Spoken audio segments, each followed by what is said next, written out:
สบายดีมาพบกับตู้สวรรค์บาลเมดพี่น้องมื้อนี้เนี่ยมาแต่เมืองบ้านจะก่อจะไปห้วยทรายพี่น้องเดี๋ยวไปเบิ่งเส้นทางนำกันเด้อไปเมืองพี่น้องเอ้ยเบิ่งเส้นทางไปแต่เมือง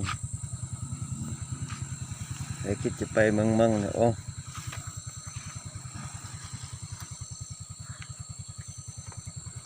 สภาพรถดินแดงเนาะดินแดง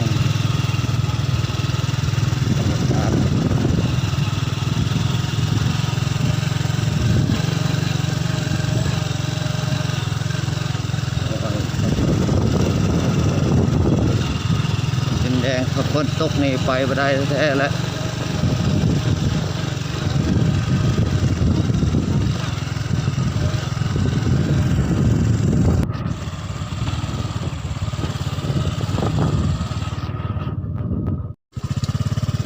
เส้นทางมีน้ำ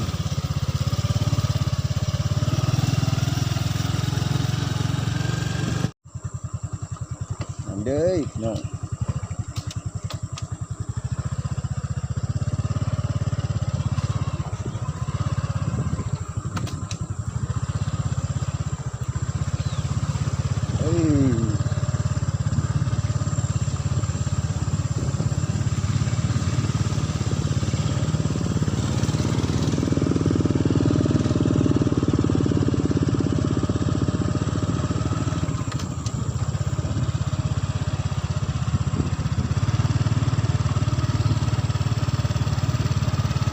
พี่น้องรถบรรทุกแล้วฝนก็จะตกอีกพี่น้องรถบรรทุกเด้อเสียบฝนตกเจ็บ